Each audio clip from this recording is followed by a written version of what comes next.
स्वागत है प्रियजनों। 8 मार्च इस दिन पूरी दुनिया अंतर्राष्ट्रीय महिला दिवस का जश्न मना रही थी और इसी दिन एक टीवी शो एक्टर डोली सोही वो सर्वाइकल कैंसर से लड़ते हुए अपनी जान दे देती है। आखिर क्या है ये सर्वाइकल कैंसर जिससे हर दिन महिलाओं में समस्याएं बढ़ती जा रही है। महिलाएं इस कैंसर का शिकार होती जा रही है और हर साल कई हज़ारों महिलाएं इस कैंसर से लड़ते हुए अपनी जान दे देती है। तो आइए आज इसी सर्वाइकल कैंसर को ध्यान से समझने की कोशिश करते हैं। सबसे पहले बात करते हैं कैंसर के बारे में। कैंसर का मतलब होता है हमारे शरीर की कोशिकाओं का अनियंत्रण और अनियमित रूप से बढ़ जाना, यानी कि जब लिमिटेशन से बाहर हो जाती है कोशिकाएं तो समझ लीजिए कैंसर से व्यक्ति पीड़ित हो गया है। इस कैंसर का नामकरण भी कुछ इस तरीके से किया जाता है कि शरीर के जिस अंग से कैंसर की शुरुआत होती है इसका नाम भी वहीं से शुरू होता है। जैसे कि गर्भाशय ग्रीवा से शुरू होने वाले कैंसर को गर्भाशय ग्रीवा कैंसर या फिर सर्वाइकल कैंसर कहते हैं। और इसका एक बड़ा प्रसिद्ध नाम भी है बच्चेदानी के मुंह का कैंसर, जो आपने सुना ही होगा। ये जो कैंसर होता है वो गर्भाशय ग्रीवा से शुरू होता है और वेजाइना तक जाकर जुड़ता है। तो आई होप अब आप समझ चुके होंगे कि सर्वाइकल कैंसर होता क्या है। अब बात करते हैं इस सर्वाइकल कैंसर के कारण के। आखिर किस कारण होता है ये सर्वाइकल कैंसर महिलाओं में। सबसे पहला कारण है HPV वायरस। H यानी कि ह्यूमन, P का मतलब पैपिलोमा, V का मतलब वायरस। ये एक यौन संचारित रोग होता है और ये सबसे मुख्य कारण होता है इस सर्वाइकल कैंसर का। और ये जो वायरस होता है ये तब फैलता है जब एक पुरुष और महिला शारीरिक संबंध स्थापित करते हैं, यौन संबंध स्थापित करते हैं। सर्वाइकल कैंसर का जो अगला कारण है वह है असुरक्षित यौन संबंध।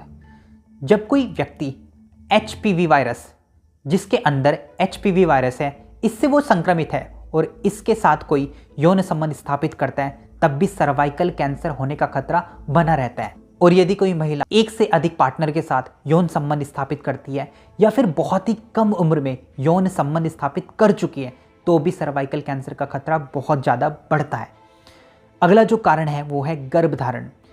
कुछ स्टडीज़ ये कहती है दोस्तों कि अगर किसी महिला के 3 या 3 से ज़्यादा बच्चे हैं तो उसको भी सर्वाइकल कैंसर का खतरा बना रहेगा। अगला है गर्भ निरोधक गोलियाँ। ऐसा कहा जाता है कि ज़्यादा समय तक गर्भ निरोधक गोलियों का इस्तेमाल करने से भी सर्वाइकल कैंसर का खतरा बना रहता है। तो ये थे कुछ इसके कारण जिसके कारण सर्वाइकल कैंसर का होना पाया जाता है। अब बात करते हैं इसके लक्षणों के बारे में, सिम्टम्स के बारे में। जो पहला लक्षण बताया गया है, इसके जो पहले सिम्टम्स में बताया गया है, पैरों में सूजन आना। जी हाँ, पैरों में सूजन आना भी सर्वाइकल कैंसर का एक कारण हो सकता है, एक लक्षण हो सकता है। इर्रेगुलर पीरियड्स होना। जी हाँ, महिलाओं में जब पीरियड्स की समस्या बढ़ जाती है तब भी इस सर्वाइकल कैंसर का खतरा हो सकता है। अत्यधिक रक्तस्राव होना, ये भी एक कारण है सर्वाइकल कैंसर का। और यूरिन पास करने में समस्याओं का सामना करना, परेशानी होना, तब भी सर्वाइकल कैंसर का कारण होता है। दोस्तों, ये जो कारण मैंने अभी आपको बताया है ये कारण सामान्य बीमारी से भी हो सकते हैं। तो इसलिए आप लोगों से मेरा विनम्र निवेदन है कि आप अपने डॉक्टर से सलाह ज़रूर लें। अब कारणों पर हमने बात कर ली, लक्षणों पर हमने बात कर ली। अब बात करते हैं इसके ट्रीटमेंट के बारे में, इसके इलाज के बारे में बात करते हैं। देखिए, इसके इलाज के लिए कुछ टेक्नोलॉजीज़ का इस्तेमाल किया जाता है, जिसमें पहला है आपका रेडिएशन थेरेपी। रेडिएशन थेरेपी में क्या होता है, high energy beam, X ray beam होती है ये, इसका इस्तेमाल करके जो कैंसर की जो कोशिकाएं बढ़ जाती है उनको दूर किया जाता है, उनको हटाया जाता है और तब हम इसका ट्रीटमेंट करते हैं। सर्वाइकल कैंसर से बचा जा सकता है। एक जो दूसरा इसका इलाज होता है वो है सर्जरी। जी हाँ, सर्जरी के माध्यम से भी सर्वाइकल कैंसर के खतरे को कम किया जा सकता है, इस रोग का विनाश किया जा सकता है। इसमें सबसे पहले हम कैंसर की कोशिकाओं का पता लगाते हैं और उस आधार पर यह तय किया जाता है कि सर्जरी किस हद तक की जाएगी। और साथ ही साथ सर्जरी के बाद यह भी पता लगाया जाता है कि आगे गर्भधारण करना है या नहीं करना है। अगला जो इसका ट्रीटमेंट है वो है इसका कीमोथेरेपी। कीमोथेरेपी एक ऐसी थेरेपी होती है जिसमें दवाइयों के माध्यम से हम इस कैंसर को रोकते हैं, इस कैंसर का इलाज करते हैं। तो ये थे इसके कुछ इलाज। दोस्तों, मैंने आपको इसके कारणों के बारे में बताया, लक्षणों के बारे में बताया और इलाज के बारे में बताया। वीडियो के अंत में मैं आपको एक मूल मंत्र देना चाहूँगा जो मुझे अच्छा लगता है। देखिए, इस दुनिया में जो सबसे बड़ा डॉक्टर होता है वो आप स्वयं होते हैं। जी हाँ, आपके शरीर को आपसे ज़्यादा कोई नहीं जान सकता।